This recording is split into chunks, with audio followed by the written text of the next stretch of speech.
Okay, first off, just your name.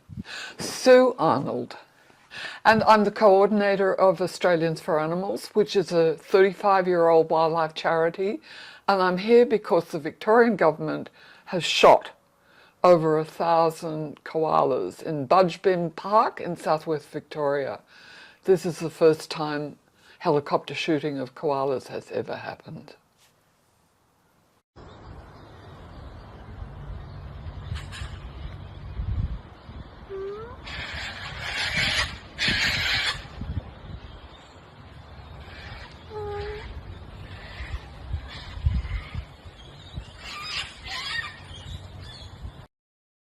What was your esteemed position in the Fairfax? I was a pretty highly qualified investigative journalist, and in those days, when we were graded, I was a Super A, which is actually the highest you can go in journalism. And Was there a particular story that got you into the A that you broke? I used to nag my editor a lot, and I gave the sub-editors a lot of hell because women didn't normally get to Super A status. So I teased the editors. I gave my editor a lot of trouble. But, the bottom line was, I was a good journalist, and why should I be deprived of being in that position? So I used that position to do a lot of stories on captive dolphins, on koalas. I was made the secretary of the Sun Herald Koala Fund, so I did endless trips up and down the koala habitat in New South Wales. What was the main stories then about koalas then? Because I've grown up in Australia since I was got here when I was 5. There's always been talk that the koalas are in danger. They're always hitting us with that. So what was the koala stories as you were working? Look, it was the Aboriginal people who held the koala as their sacred symbol. And the Aboriginal people in Coffs Harbour, where we started the field trips, told me that they could hear the koalas crying at night. And the koalas were disappearing.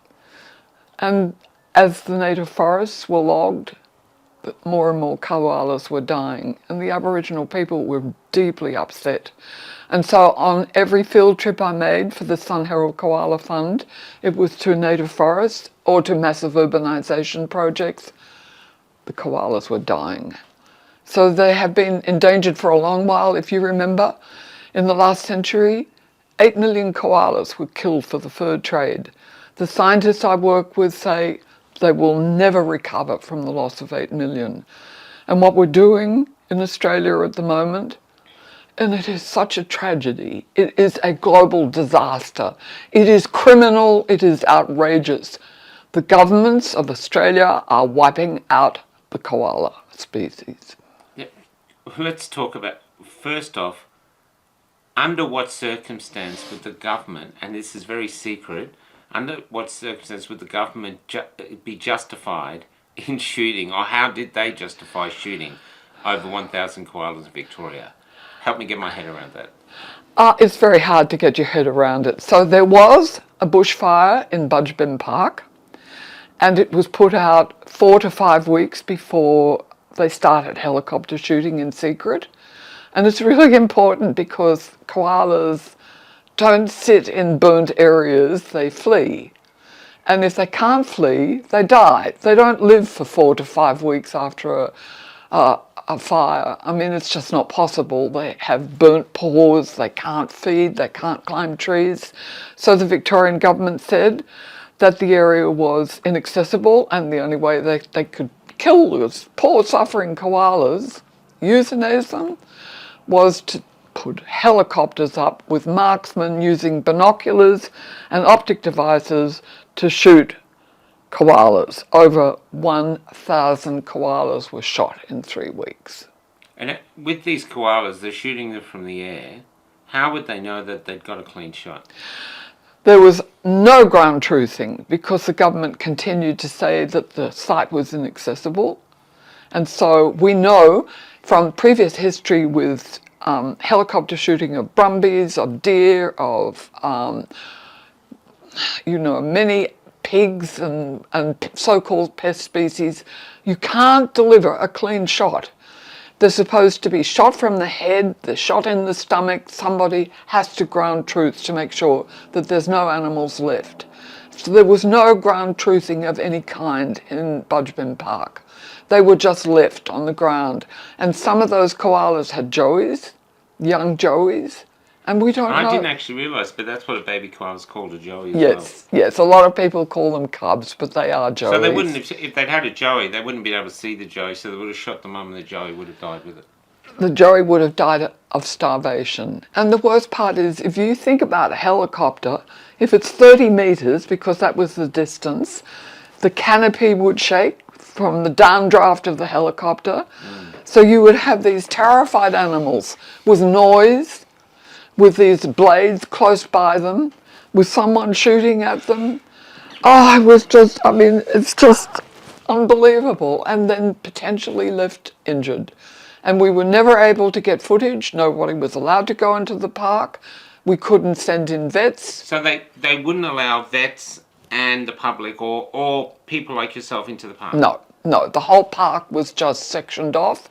They had cameras at the gates to make sure that no one could come in.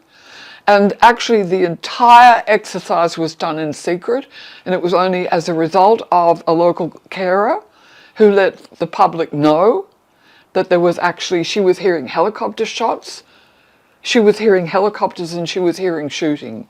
And that's when we discovered what was actually happening. Oh, so you discovered that the government didn't put out an announcement they were going to do it. They just happened to find them doing it. And the worst part about all this was there was a stakeholder meeting, apparently, held by the Victorian Government Department, at which there were a number of major conservation groups, Australian conservation groups present. They were told that there was going to be helicopter shooting of koalas. They didn't tell any other conservation groups, nobody in the movement, no shelters. And, they wouldn't tell the media either. And what actually happened was that the government department did trials before they did the big shooting. So in other words, they put helicopters up with marksmen in them on the edge of the park, and they shot koalas to make sure they could shoot them from a helicopter. Yeah. Look, I'm not a zoologist. I'm not a specialist in koalas, but I'm going to take it for granted that since bushfires are prevalent in Australia literally every year, even before white man came, and that koalas have been around for so long, that they probably have some skills of surviving bushfires or sensing they're coming and moving away. I mean, they might look lazy and slow and cute, but otherwise they would have been wiped out years ago by the fires, surely. All animals know when cyclones and bushfires are coming. They flee. And so, what's really important is during the 2019 and 20 catastrophic bushfires, not only did the rescuers go in when the fires were burning, they were in proper gear, but they went in and rescued koalas. And it's just, there's just no excuse for what the Victorian government has done. Yeah, but back to my question though, is there any evidence that koalas can survive bushfires? I mean, if they were shooting them 4 weeks after the fire, even if they were burned, surely they've survived 4 weeks. They must have eaten something in those 4 weeks.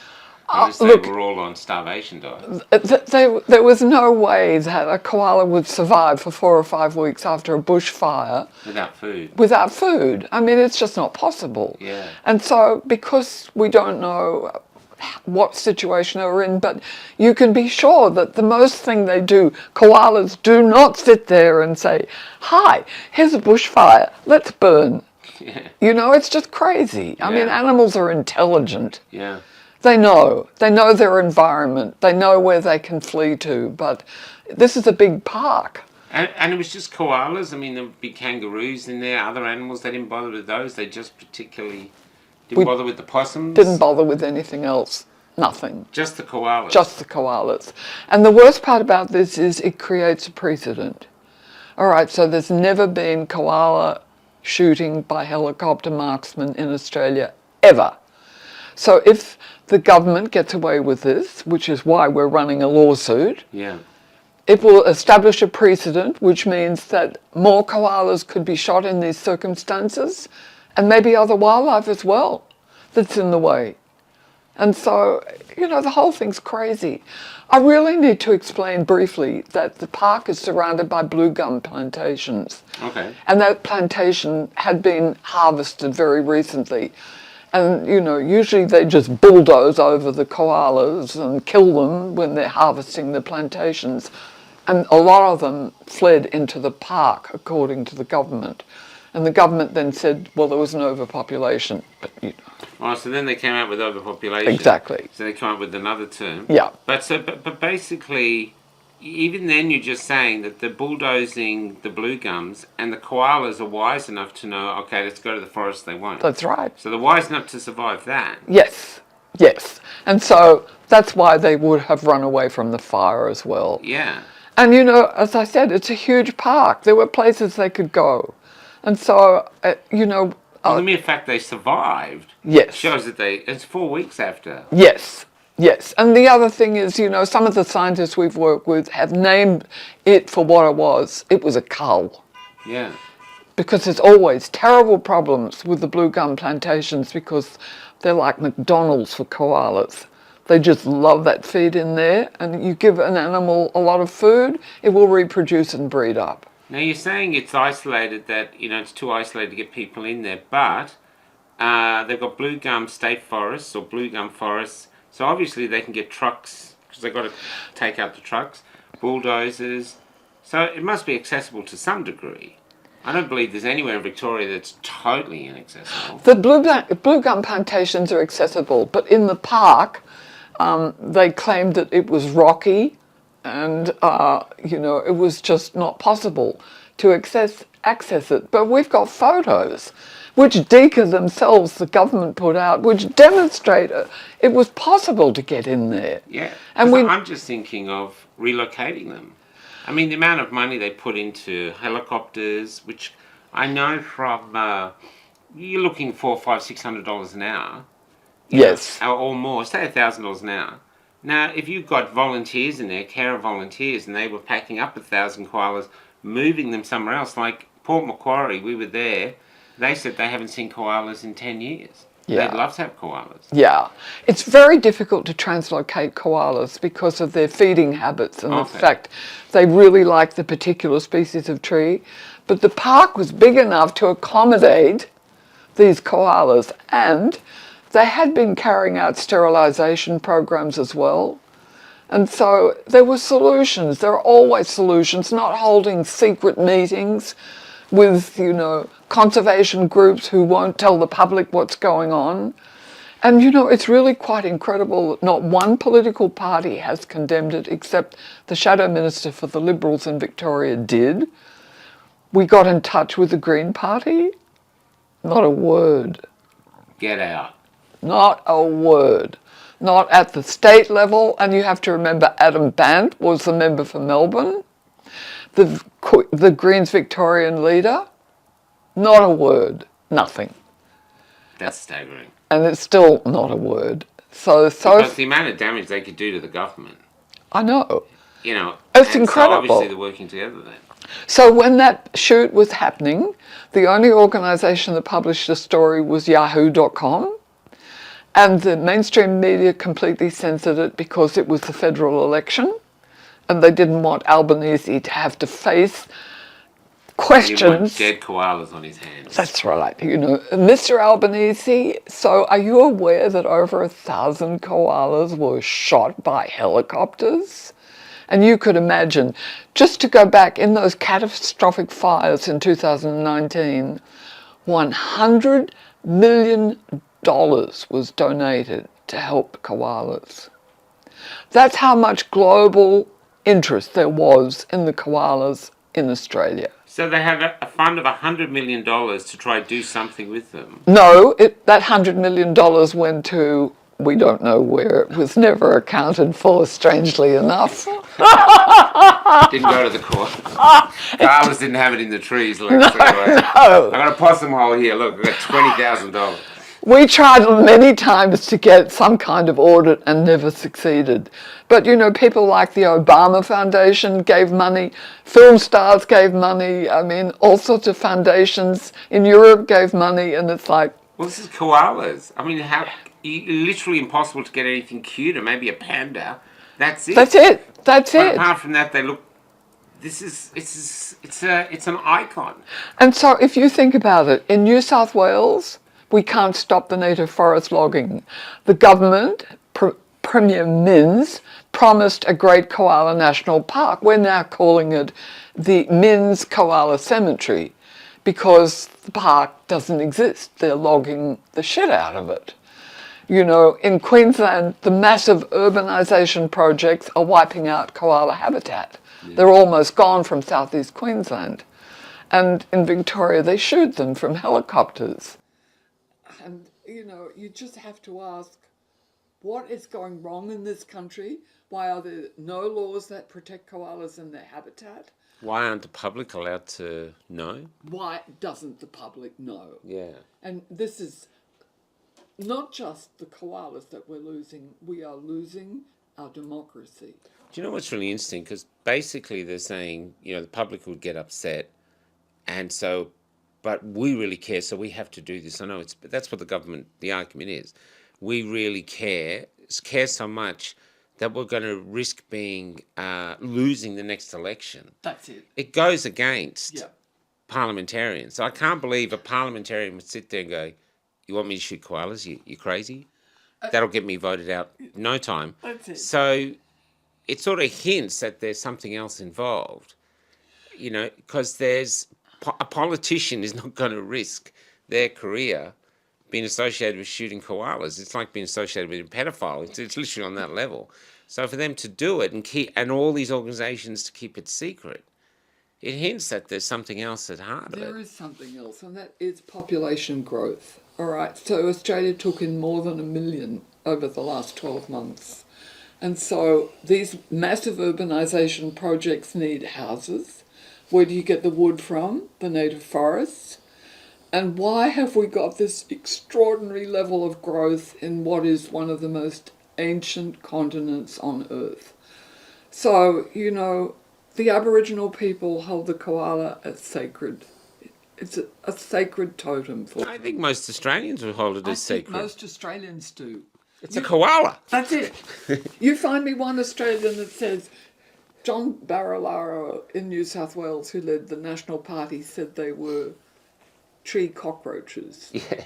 And he didn't last very long. No, that's right. But yeah, I'm just thinking like this one over here. It's just insane, because I think if most people were driving down the road and there's a koala on the side of the road, they'd lose their...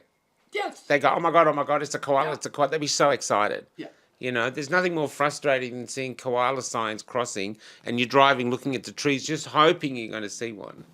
Look, I just remember, you know, when I was living in Coffs Harbour, there was a sanctuary nearby, and I was always allowed to go and see the joeys.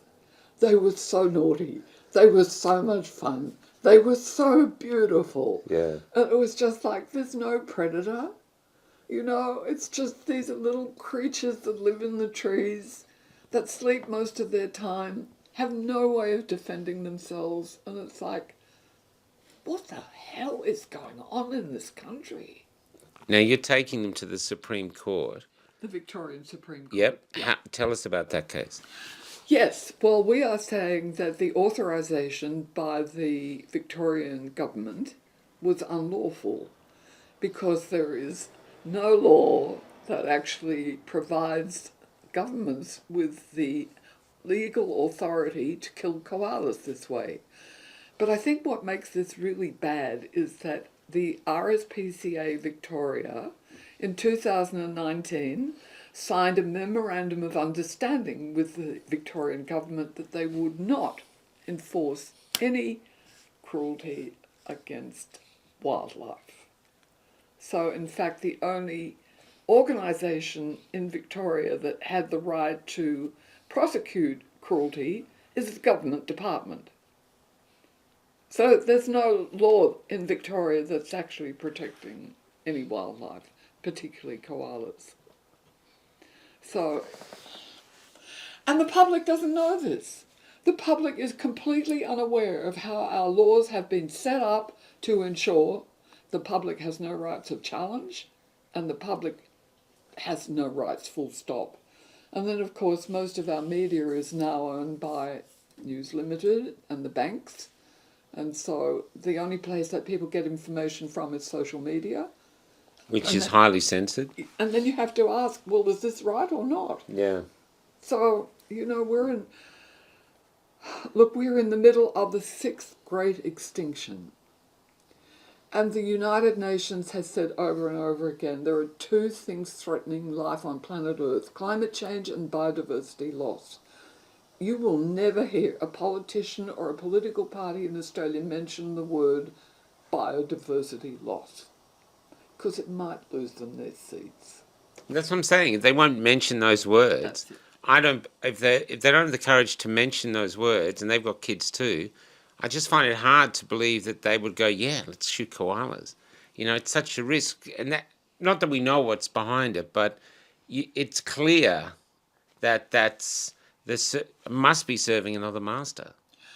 Look, it's insane, and I'll just give you one really good example. There is a legislation at the federal level called the Regional Forest Agreement, and it gives the timber industry a 20-year approval to wipe out native forests. And they don't have to abide by any of the provisions of the Federal Environment Protection and Biodiversity Act, which allows people to charge companies if they're doing the wrong thing. So you think about it, a 20-year approval, which is for New South Wales, Victoria, Queensland, Western Australia. It's just unbelievable. And my frustration is that because I have been an investigative reporter for the Sydney Fairfax, which is no longer owned by the Fairfax family, I am an alien. Keep this woman out, because she's just trouble. Make sure she never gets on television, because if she opens her mouth, we're going to have to deal with it.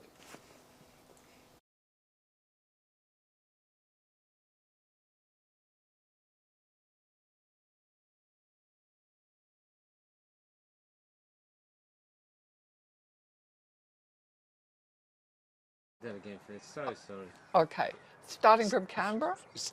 We'll just go back and say, how did you, in that time, and this was the 80s? Yeah.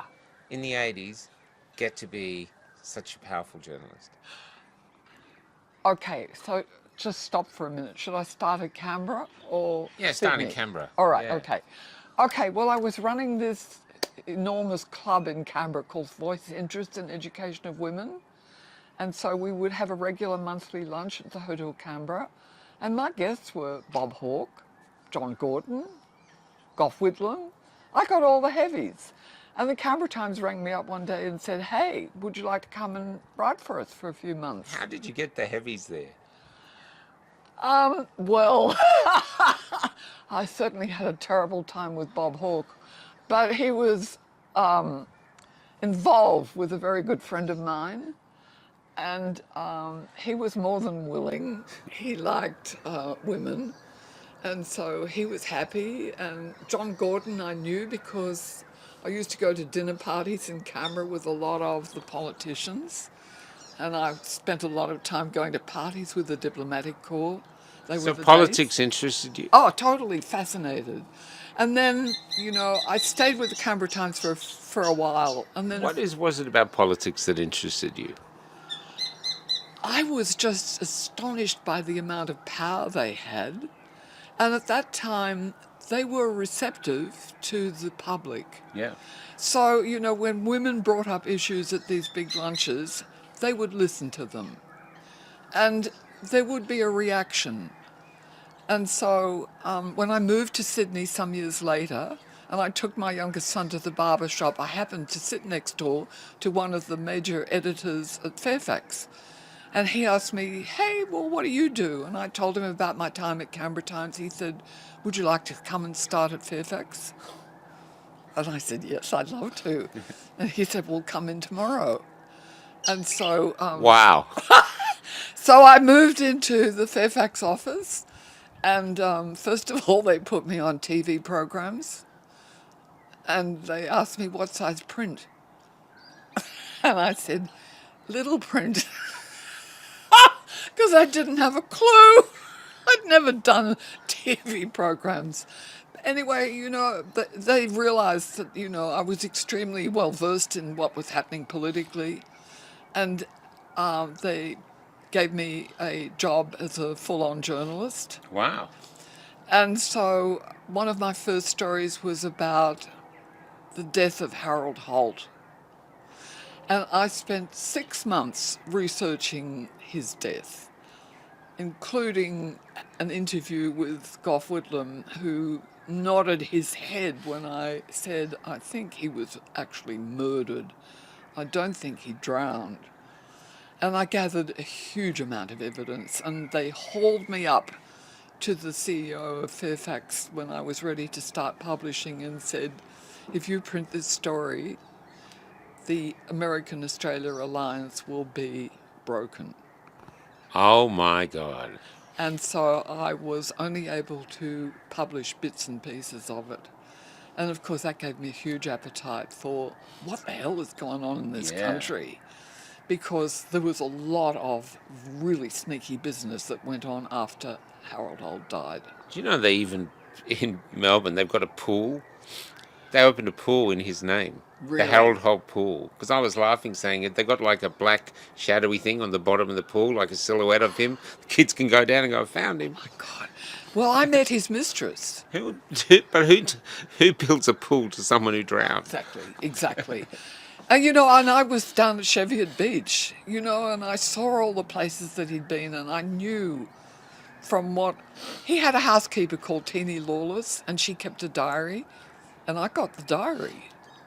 And so, that was when I first started getting death threats. Oh my Lord. Yeah, and then I got deeply involved in the kangaroo industry, more death threats, and so I did a lot of really heavy. So what was the stuff. kangaroo industry? This was the meat industry version of it? Yes, and so there were millions of kangaroos being killed. I was out with the shooters, seeing what was going on, and the meat was going to the US illegally. Anyway, it was scandalous. And it was going to the meat, what, for pet food, or what were they using it for? They were using it for human consumption. Oh. Yes. In America? Yes, and it should never be used for human consumption. Was the Americans know they were eating kangaroo? No, it was a huge scandal. It was just basically organised crime running the whole thing. And so this is why quite a number of people were killed, and I had young children. It was pretty scary. Yeah. Yeah. What's it like getting a death threat? I take it's by phone? Yes. Landline in those days? Yes. Well, I work with a bunch of really good men at Fairfax, and was like, well, you want to be a good journalist, you just cop with the death threats. But the first one must have been really shocking. No, actually, I thought, wow, I must be right on top of a really good story. And so, it really was like water off a duck's back. I mean, if Yeah. I look back on it, I think, wow, I did that. I must have been crazy. But no, I just always thought women have a place. Yeah. Women need to tell the stories. Yeah. Women need to be strong. Yeah. And so you want to threaten me with a death threat? Well, fuck you. I love it. I love it. There's so you went from that case, Harold Holt, kangaroos, and then you said you were out there when they were shooting the horses and everything else? Yes, I must say I'm probably the only conservationist that's ever been up in the helicopters while they have shot brumbies, wild horses I always call them, Yeah. water buffalo in the Northern Territory. And, I have been to the dog slaughterhouses in Hong Kong and the Philippines. I have seen the Canadian seal hunt. I have been to the vivisection laboratories. I have never seen anything more cruel or wicked than the helicopter shooting, especially with the wild horses.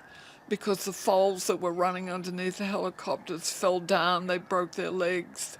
Because they were so scared. They were the helicopters were right on top of them, and they were just absolutely terrified, and they were left with their broken limbs, and their mothers were shot, and they weren't clean shots, and it's like, I don't believe in helicopter shooting. I think it's obscene. I think people, if they have to get rid of animals, they should do it on the ground. Not by poisoning them, but by shooting them. And then they have to ground truth to make sure they're shot.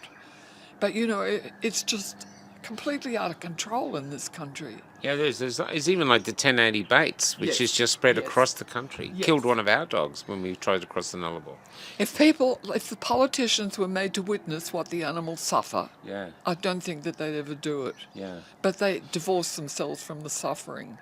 And so this is why our legal fight, because of the unauthorised killing of these koalas, is a national, global scandal. And so we are also working with international lawyers over this because there is concern internationally. I could see huge concern internationally. People just can't believe that Australia is doing this. Yeah. Australia still has a reputation of being, it's a great country. They got kangaroos and koalas and they look after everything. And when someone like me goes overseas and tells them what's really going on, they just go, what, Australia? I know. But this is what's happening. Well, this is in your time as a journalist. As you just said, you used to work with the big boys then, who were still open to listening to people. Where now, as we saw I think there was one thing, the Prime Minister, there was some young journalist was asking him a question, Yes. and they just let him out. Yeah. And they just look like disdain. Who's this person asking us a question? So, have you seen the decline in that in the last few decades? Look, I have regularly been rung up by journalists and asked questions, and it's clear that they don't have the faintest idea of what they're talking about. They've never done the research, they don't know about the laws, they don't know about the political situation, and so, this loss of real journalism is accompanied by the loss of journalists. Yeah. And so we're getting opinions. Yeah. And so when I was involved in journalism and had to learn the craft, we had to write both sides of the story Oh. and let the reader make up their mind about who they believed. Yeah. But these days, it's just a one-sided story. Yeah. And because I am such an alien and not allowed to speak in any way nationally, people have no idea what's really going on. And some of the scientists I work with say that there's quite a lot of conservation groups that actually support helicopter shooting of koalas. That's extraordinary. I know. And so I just have to say that the grassroots community are the ones that are doing the work. They're the people on the ground. They're the people that actually see what's going on. And, almost every campaign that the big conservation groups take on have been as a result of all the work that the grassroots do. They don't have the funds. I know so many people that have mortgaged their houses, that have paid for the gas, the petrol to go out in the forest where they're killing koalas, they're knocking down all the habitat. There are so many elderly people chaining themselves to bulldozers. They don't belong to conservation groups. They're just people who are going out saying, this is so bad. Yeah. We are willing to go to jail over this. And I just know that the Australian spirit is still alive. It still exists. And it's so important that we support it. I'm now an elder. I'm the older generation. And, I just say to people who watch this program, we have to stop this. We have a country with the most unique, iconic creatures, and especially the koala. And so please understand, this is a fight to the death. I'd love to see someone come on with the argument as to why it's good to use a helicopter to terrify them in the trees before killing them. I'd also like to have a shooter on camera to say, how did you feel when you were shooting the helicopter, when you were shooting the koala? Did you see whether it had a joey on its back? Where did you shoot it? You know, how did you feel when you did that? Because what's happening to people? Well, that's another question, really. So it's almost like the third act. Something's gone wrong. There's, as you said, we don't seem to have democracy anymore. What do you think's happening? Is it just corporations getting too powerful and running the government? What do you think's happening from your perspective? Look, I do think... And this is just your opinion. Yeah, this is just my opinion. I do think that people are absolutely overwhelmed with the cost of living. I think that social media has destroyed a lot of the truth. The newspapers, people don't read anymore. They're getting their 30-second grab on television.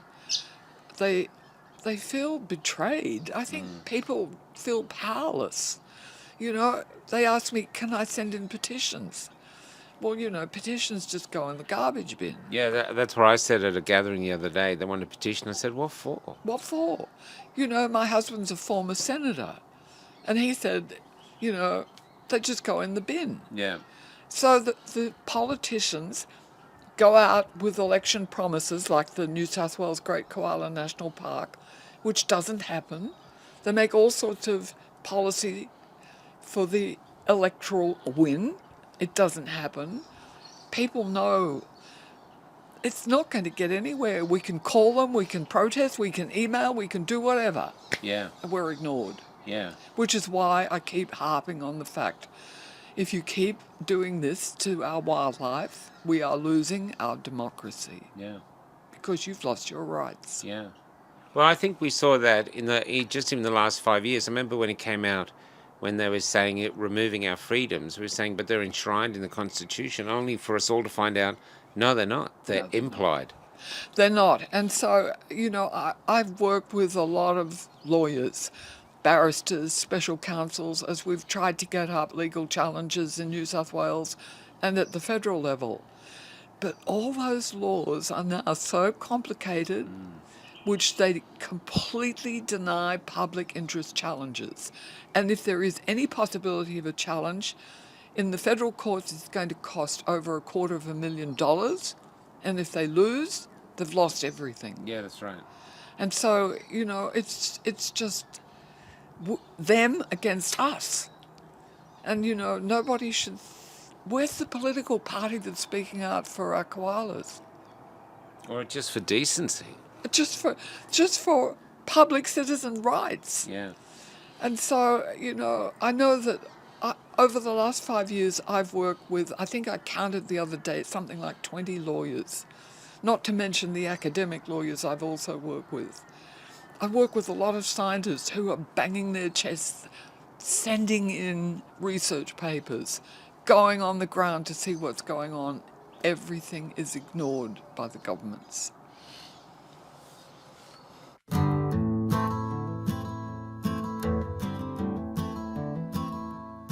When I met Jesus Christ, he was almost 10 years old, and he was helping his mother push a trolley full of all they owned. And because they couldn't find an inn they could get in, they were heading to the city and leaving Bethlehem. Couldn't you perform a miracle?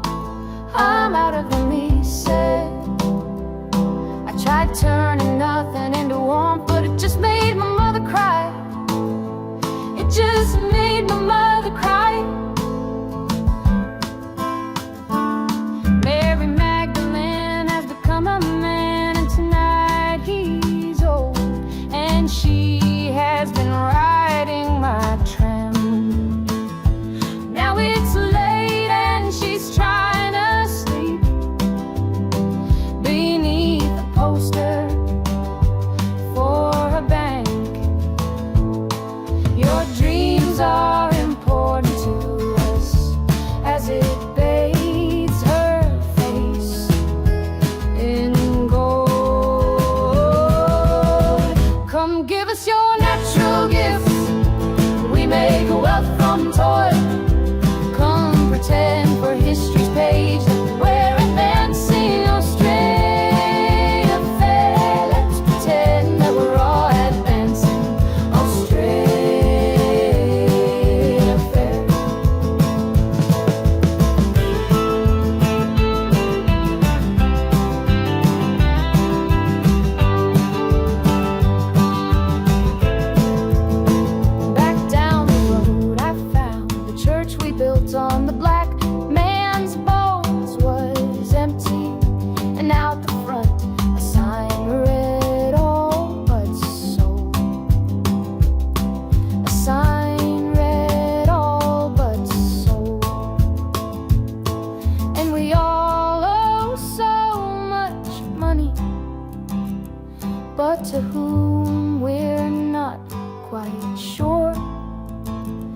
so heavy.